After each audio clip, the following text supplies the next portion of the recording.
Assalamualaikum warahmatullahi wabarakatuh. Selamat siang pemirsa. Dakwah Pos News kembali hadir dengan berita yang aktual dan terpercaya. Bersama saya Rizky Herdiansyah akan menemani Anda selama 15 menit ke depan.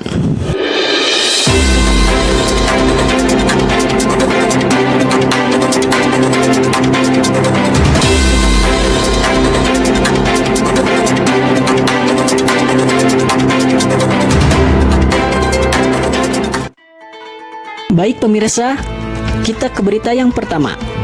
Guna menguatkan keimanan dan menanamkan akhlakul karimah di era modern, DKM Al-Hasbi Cimekar adakan pengajian anak usia dini dan dewasa. Berikut berita selengkapnya. DKM Al-Hasbi Cimekar mengadakan pengajian usia dini dan dewasa. Kegiatan ini dilaksanakan pada hari Senin, tanggal 27 November tahun 2023, pukul 16 hingga 17 waktu Indonesia bagian Barat, bertempat di Aula Pondok Pesantren Nailul Qiro. Pengajian ini diselenggarakan guna menguatkan keimanan serta menanamkan akhlakul karimah di era modern. Cara pengajaran pun disesuaikan dengan pengelompokan usia. Pelajaran yang dipelajari adalah membaca Iqra, Al-Quran, mengenal huruf tajwid, menghafal surat-surat juz 30, menulis surat-surat pendek, dan dibekali pelajaran agama seperti sejarah, ilmu fikih, dan lainnya, serta pengecekan cara penulisan ayat Al-Quran yang baik dan benar.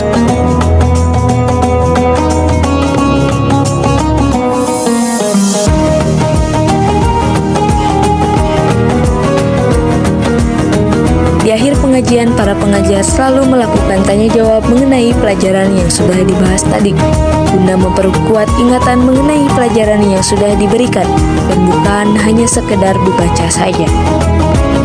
Dengan adanya kegiatan ini, berharap dapat menjadi dasar atau pondasi anak dalam akhlaknya. Kis atau sebagai dasar dapat pondasi bagi anak untuk Saya Rizky Apralina melaporkan untuk Dakwah Pos. Berita selanjutnya datang dari Masjid Al-Hikmah Cilengsar. DKM Al-Hikmah gelar pengajian remaja guna mencapai generasi yang agamis.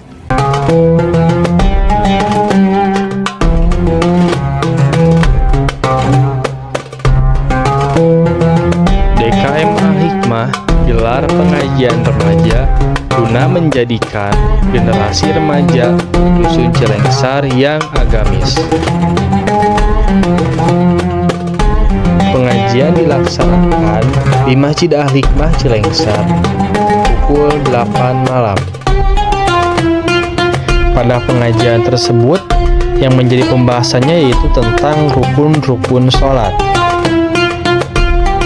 Ustadz Restu selaku pemateri menyebutkan 6 dari 17 rukun sholat yang diambil dari kitab Safinah, yaitu niat, takbiratul ihram, berdiri bagi yang mampu, membaca Fatihah, ruku, dan tumaninah. Untuk memperjelas pemahaman, Ustadz Restu memberikan kesempatan bertanya kepada para jemaah sekalian. Pengajian diakhiri dengan doa yang dipimpin oleh Ustadz Restu agar ilmu yang didapat menjadi ilmu yang bermanfaat. Sebagai bagian dari bentuk memakmurkan masjid, DKM Al-Hidayah adakan pengajian Jumat siang sebagai sarana menuntut ilmu bagi kaum ibu. Berikut berita selengkapnya. Masjid Al-Hidayah Cibiru Hilir, Bandung adakan pengajian Jumat siang. Pengajian yang diadakan pukul 14.00 waktu Indonesia Barat ini merupakan suatu bentuk memakmurkan masjid dan menjadi ladang tholabul ilmi bagi kaum ibu. Penceramah menyampaikan kajiannya dengan begitu lembut dan santai hingga pengajian terasa begitu tenang dan jemaah dapat menyimak dengan lengkap. Menuntut ilmu itu wajib atas setiap muslim laki-laki dan perempuan. Menuntut ilmu tak mengenal batasan usia, baik tua maupun muda, sebagaimana sabda Rasulullah Shallallahu Alaihi Wasallam, "Utlubul ilma minal mahdi ilal lahdi." Begitu pula yang dilakukan oleh para ibu yang hadir di pengajian siang ini, terlihat sangat antusias dan fokus untuk mendapatkan ilmu dari ustaz tersebut. Di antaranya ialah mengenai permasalahan sehari-hari yang dihadapi para jemaah lingkungan sekitar. Pengajian ditutup dengan melaksanakan sholat asar berjemaah yang diimami Ustadz Zainal Mutakim. Setelah selesai, para jemaah bersiap-siap untuk meninggalkan masjid lalu bermusafahah dan kembali ke tempat tinggalnya masing-masing. Saya Rizky Herdiansyah melaporkan untuk Dakwah Pos. Sholat Jumat merupakan kewajiban bagi kaum Adam. Masjid Babur Rahman Buah Batu Bandung Kidul menjadi tempat favorit untuk masyarakat sekitar. Berikut berita selengkapnya. Masjid Babur Rahman Buah Batu yang beralamat di Jalan Buah Batu Regensi, Desa Kujangsari, Kecamatan Bandung Kidul, Buah Batu. Gelar Jumatan dengan tema Bahaya Sifat Sombong. Masjid ini yang awalnya hanya masjid kecil yang berada di komplek Buah Batu Regensi, sekarang menjadi masjid yang luas dan besar. Dan masjid ini biasa dibuka untuk umum dan juga biasa dipakai Jumatan, pengajian, dan aktivitas penuntut ilmu yang lainnya. Masjid ini bukan sekedar masjid, akan tetapi ada ruangan marbot, juga ada asrama santri tahfidz.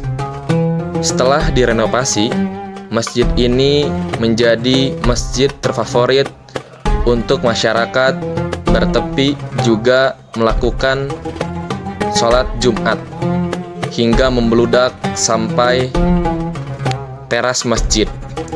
Berikut aktivitas sholat Jumat bersama Rija Dakwah Pos melaporkan.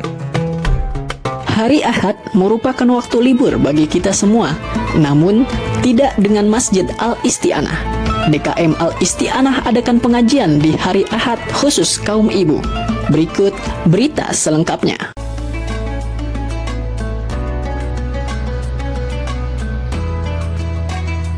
DKM Al-Isti'anah mengajak umat muslim, khususnya ibu-ibu yang tinggal di sekitar Masjid Jami Al-Isti'anah, untuk memakmurkan masjid dengan kegiatan pengajian.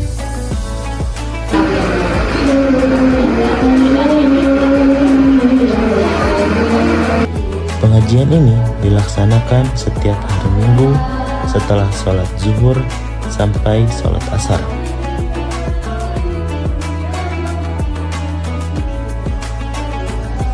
Ibu-ibu sangat antusias dalam menghadiri acara pengajian ini. Hal itu bisa dilihat dari banyaknya para jamaah yang hadir untuk mendengarkan kajian ini. Kajian tersebut dipimpin oleh Bapak Yayat Hidayat. Kepada orang juta 100.000, bagi mudah-mudahan terjadi.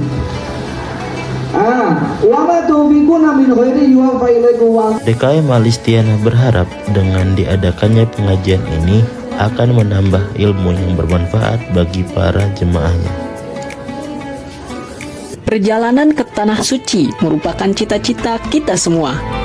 Masjid Nurul Amal adakan kajian tentang hal-hal yang harus disiapkan untuk pergi ke sana. Berikut berita selengkapnya. Masjid Nurul Amal yang berlokasi di Desa Pasir Biru, Kecamatan Cibiru, Kabupaten Bandung mengadakan pengajian sekaligus walimatul safar dari salah satu jamaahnya, yaitu Bapak Uhan Suharja. Acara ini diawali dengan pembacaan tawasul yang dipimpin oleh Ibu Nunung. Dalam sambutannya, Bapak Uhan mengungkapkan rasa syukur dan meminta doanya kepada jamaah. Profesor Dr. Tajul Arifin selaku DKM Masjid Nurul Amal menjelaskan tentang tata cara dan hal apa saja yang harus disiapkan ketika berangkat umroh. Namun sababnya, sabab lamun urang teu apal syarat jeung teu syarat teu apal rukunna, maka ibadah umroh moal sah.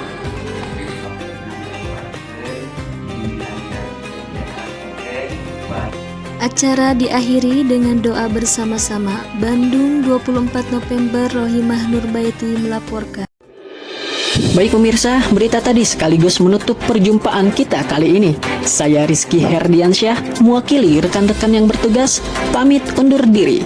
Terima kasih. Wassalamualaikum warahmatullahi wabarakatuh.